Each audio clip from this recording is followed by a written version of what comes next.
ઓમ નમો નારાયણ. જય માતાજી મિત્રો.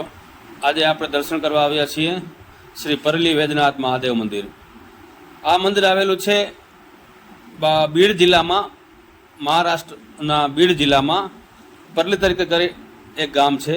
ત્યાં આ બિરાજમાન છે પ્રભુ શ્રી મહાદેવ, પરલી વૈદ્યનાથ મહાદેવ. આ મંદિર અત્યારે આપણે આવ્યા છીએ, આરતીનો સમય છે અને મહાદેવની આરતી ચાલુ છે. સર્વ ભક્તો અત્યારે આરતી લઈ રહ્યા છે.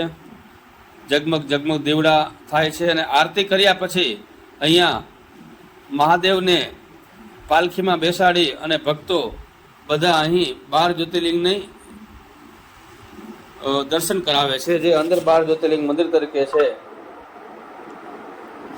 અહીં મહાદેવના દર્શન કરવા માટે મોટી સંખ્યામાં ભક્તો બધા આવ્યા છે.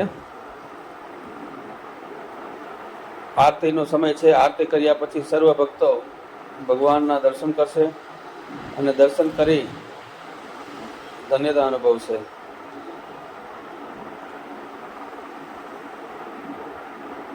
બાર જ્યોતિર્લિંગમાંનું એક એટલે કે પરલી વૈદ્યનાથ મહાદેવ જ્યોતિર્લિંગમાં આપણે દર્શન કરી રહ્યા છીએ. ભક્તોની અનેરી ભીડ હોય છે. અહીંયા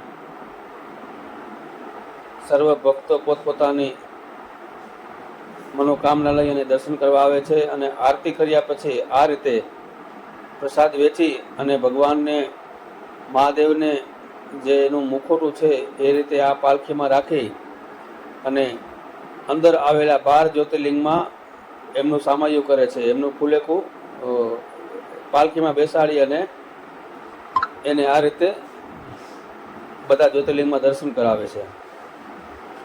સર્વ ભક્તો મજીરા અને જાંજ પખાજ લઈ અને ગાતા ગાતા આ રીતે આ ગ્રામજનો ભગવાન વૈદ્યનાથ મહાદેવનું આ રીતે સામૈયું કરે છે.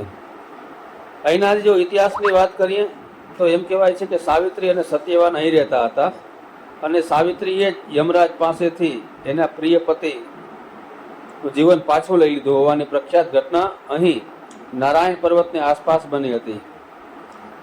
આ દાવા દ્વારા એવું અનુમાન કરવામાં આવે છે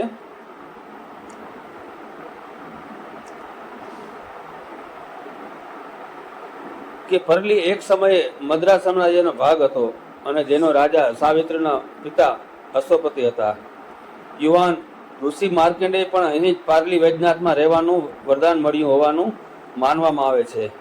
આ દાવાથી માર્કંડેયે મહાભારતની ઘટનાઓમાં સમકાલીન રહેતા હોવાની રાજા યુધિષ્ઠિર સાથે પણ વાતચીત કરી હતી તે સમજી શકાય છે.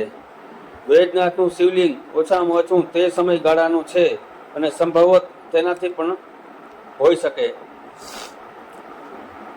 અહીં ધાર્મિક પ્રવાસીઓના આકર્ષણની વાત કરીએ તો વૈદ્યનાથ મંદિર, પરલી વૈદ્યનાથ મંદિરનો ઇતિહાસ કહે છે કે રાણી અહલ્યાબાઈ હોલકરે 1706ની એડીમાં પરલી વૈદ્યનાથ પરલી ગામ એ વિજયવાડા, લાતુર, સાંગલી, મહારાષ્ટ્ર, હૈદરાબાદ, મુંબઈ વગેરે ઘણા સ્ટેશનોથી જોડાયેલું છે.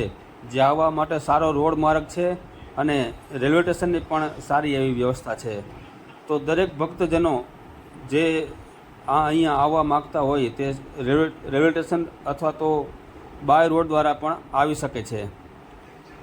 આ વિડીયો આપણને કેવો લાગ્યો ચોક્કસથી કહેજો. જય માતાજી, જય નારાયણ.